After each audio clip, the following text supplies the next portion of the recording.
नमस्ते। आज हमने कबीर दास जी का एक बहुत ही प्रसिद्ध दोहा चुना है आज की वीडियो के लिए, जो इस तरह से है, बुरा जो देखन मैं चला, बुरा न मिलिया कोई।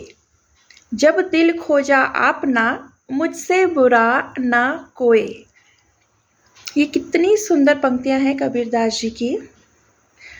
ये हम सबके लिए है कि किसी को बुरा बोलने से पहले एक बार कम से कम हमें अपने अंतर मन में झांक के ज़रूर देख लेना चाहिए, या स्वयं को उस व्यक्ति के स्थान पर एक बार ज़रूर रखना चाहिए और फिर एनालाइज़ करना चाहिए कि क्या उस व्यक्ति ने उस परिस्थिति में किया है और क्या हम करते।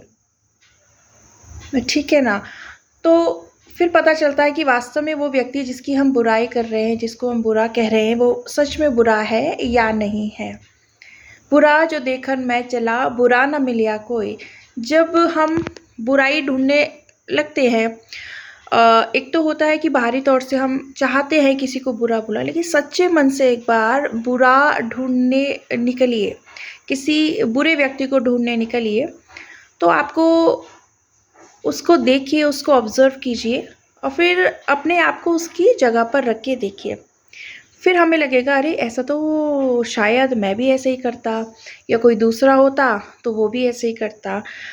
फिर हम बार-बार दूसरे को देख के एनालाइज़ करते हैं, फिर हमें कोई बुरा नहीं मिलता और अंत में हम यह पाते हैं कि मुझसे बुरा ना कोई, मुझसे भी क्योंकि हम खुद ऐसे व्यक्ति हैं जो अपने आप को सबसे अच्छे से जानते हैं। हम चाहे कितना भी कह लें कि कोई हमारा सच्चा दोस्त है, कोई हमारे भाई-बहन हैं, लेकिन उनको भी हम अपनी हर एक बात तो नहीं बताते होंगे। बताते हर बात शेयर करते होंगे, ऐसा नहीं है, लेकिन अपनी वास्तविकता हर कोई सिर्फ़ स्वयं जानता है। मैं कैसी हूँ ये सिर्फ़ मुझे पता है, दूसरा कैसा है वो सिर्फ़ उसे पता है। और जब हम इस अध्यात्म की खोज में निकलते हैं, तो उसके लिए तो सबसे उपयुक्त दोहा मैंने कबीर जी का ये देखा, जिसमें उन्होंने कहा कि भई सबसे पहले तो ये देखो कि बुरा कोई है या नहीं है। तो मुझे भी ढूँढने निकली तो मुझे भी कोई बुरा नहीं मिला, और जब अपने अंतर मन में झाँका तो फिर पाया कि हम भी कुछ बहुत ज़्यादा अच्छे इंसान नहीं हैं। ये बुराइयाँ तो हमारे अंदर भी हैं और हमें अब इन बुराइयों को दूर करना है। दूसरे पे क्या फ़ोकस करना, दूसरे की क्या बुराइयाँ ढूँढनी है, हमें तो स्वयं के लिए कार्य करना है। हम इस जीवन में आए हैं अपना उद्धार करने के लिए। किसी दूसरे का उद्धार तो बाद में होता रहेगा, लेकिन पहले खुद के अंदर झाँकना होगा हमको। खुद की बुराइयाँ, अच्छाइयाँ तो देखिए होती हैं, वो ठीक है, लेकिन बुराइयों को फिर अच्छे से हमें ना साक्षी भाव में आकर देखना पड़ेगा कि ये परिस्थिति है, यहाँ पे मैं ना चाहते हुए भी बुरा कर रही हूँ। क्यों कर रही हूँ फिर? एनालाइज़ करेंगे अपने आप ही। अच्छा, ऐसा होता है तो मुझे गुस्सा आता है। ठीक है, तो मैं थोड़ा अपने ऊपर हल्का-सा कंट्रोल करने की कोशिश करूँगी, और नहीं भी कर सकती हूँ तो कम से कम जब मुझे गुस्सा आ रहा है उस परिस्थिति में, या किसी व्यक्ति के लिए मैं बुरा कर रही हूँ या अच्छा नहीं कर पा रही हूँ, तो उस समय पे एक स्टॉप, अपने जो हम चलायमान हैं ना, उसमें थोड़ा-सा एक ठहराव लाके सिर्फ़ हमें देखना चाहिए कि क्या हो रहा है इस परिस्थिति में, मैं कैसा महसूस कर रही हूँ और दूसरे को कैसा महसूस करवाना चाह रही हूँ। कई बार क्या होता है कि हमें पता है कि हम इस इंसान को अपने सामने जो खड़ा है, उसको नीचे गिराना चाहते हैं, ठीक है? तो उस समय पे रुक के सिर्फ़ अपने आप को देखें कि हम क्या कर रहे हैं। इतना ठहराव तो होना ही चाहिए और लाना ही होगा अपने अंदर, क्योंकि बिना ठहराव का व्यक्ति तो फिर बेकाबू हो जाता है। गुस्सा तो सबको आता है, लेकिन बेकाबू तो नहीं होना चाहिए हमको। जैसे एक जानवर है, जब वो उसे गुस्सा आता है, तो शायद वो उसका स्वभाव जितना वो ताकतवर है, उसके हिसाब से वो पूरा अपना गुस्सा अपने सामने वाले जो भी उसका दुश्मन है, उस पे निकाल देगा। लेकिन हम बीइंग अ ह्यूमन बीइंग, एक इंसान होने के नाते हमें सिर्फ़ इतना करना होगा कि ठहराव लाना होगा अपने अंदर, और ठहराव लाने से बहुत कुछ बदल सकता है। ये गुस्सा करना या ना करना ये तो बहुत छोटी चीज़ है। हमें अपने आप को इतना लेवल जो हमारा है वो बहुत हाई करना है। हमारा स्पिरिचुअल लेवल, हमारा मानसिक स्तर कितना उच्च हो सके हमें उस पे काम करना होगा। तो इसीलिए कबीरदास जी कहते हैं कि बुरा देखन मैं चला, बुरा न मिलिया कोय। कितने बार हम ये कहते हैं ना कि वो इंसान, किसी इंसान की ना हमको प्रेजेंस अच्छी नहीं लगती, उपस्थिति अच्छी नहीं लगती अपने चारों तरफ, तो उस वक्त हम कैसे भिन्न भिना जाते हैं गुस्से में।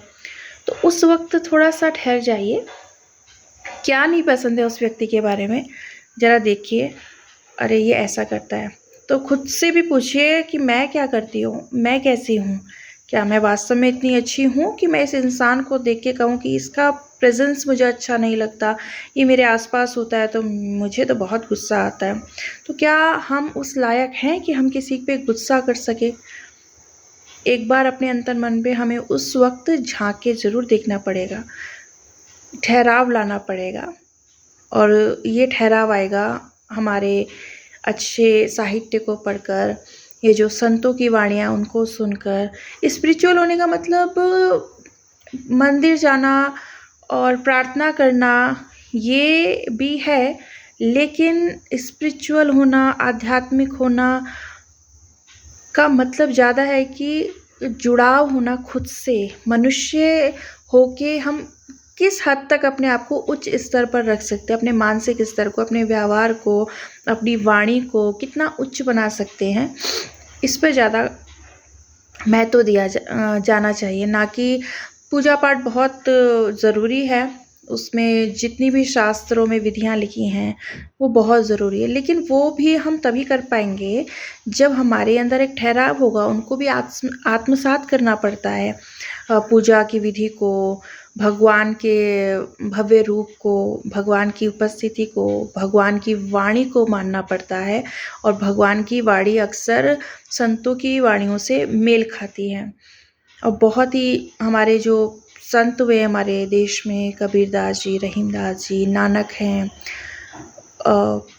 बहुत ही अच्छा लिख के गए हैं। हमारे पास अपॉर्चुनिटी है उनका लिखा हुआ इतनी अच्छा साहित्य पढ़ने की, साहित्य हो, गद्य हो, पद्य हो, उनके लिखे हुए हैं, और हम बहुत ज़्यादा भाग्यशाली हैं कि हम उनको पढ़ पा रहे हैं। उनको जो उनकी भावनाएं जो उन्होंने हमारे लिए लिख के चले गए हैं, कि कुछ भी हो, जैसे एक उन्होंने पहले कहा था कि जो रहीमदास जी का है कि जो रहीम उत्तम प्रकृति का करी सकत कुसंग। अगर आप उत्तम प्रकृति के हैं तो कुसंग आपका क्या कर सकता है? कुछ नहीं कर सकता, आप क्यों चिंता करते हैं? और यदि कुसंग से आपके अंदर कोई गलतियाँ आ गई हैं, कुछ आपके व्यवहार में वो कुसंग का असर होने लगा है, तो इसका मतलब है कि आपकी प्रकृति उत्तम नहीं है, आप अपने ऊपर काम करिए। रहीम जी साफ साफ कहते हैं, पहली ही पंक्ति है दोहे की, कि जो रहीम उत्तम प्रकृति का करी सकत कुसंग। शायद किसी ने आके बोला होगा उनको कि मेरे साथ ऐसा ऐसा हुआ क्योंकि मेरे आसपास का वातावरण बुरा था, या मेरे संगी साथी बुरे थे, या मुझे जो साथ मिला लोगों का वो बुरा था।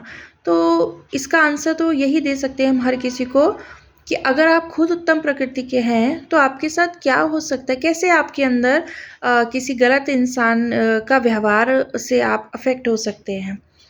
अगर आप शराबी के साथ रह रहे हैं और आप शराब पीने लगे, तो इसका मतलब हमारे अंदर हमारी ही जो मन की स्थिति है वही कमज़ोर थी, इसलिए तो हम शराब पी गए। अगर वो हमको वो हमको कहे कोई कि कुएं में कूद जाओ, तो हम कूद जाएंगे क्या? तब तो हम क्योंकि जीना चाहते हैं, लेकिन शराब पीने के लिए शायद हमें उतने पक्की स्थिति में नहीं थे, तो हमारी प्रकृति उत्तम प्रकृति नहीं थी, इसीलिए हम किसी के साथ बिगड़ गए। तो यहाँ पे तो दो दोहे हमारे आज डिस्कस हो गए, कबीर जी का और रहीम जी का, जो दोनों ही हमारे जीवन के लिए बहुत ज़्यादा उपयोगी हैं, और जीवन के लिए हमारे मन को दृढ़ बनाते हैं ये। हमारी सोच को और ज़्यादा हाई लेवल पर लेके जाते हैं कि पहले दूसरों से पहले खुद पर ध्यान दीजिए, खुद का उद्धार करना पड़ेगा हमको। यही अभी हमारी जो आध्यात्मिक जर्नी है उसमें पहला जो स्टेप है यही है। Thank you.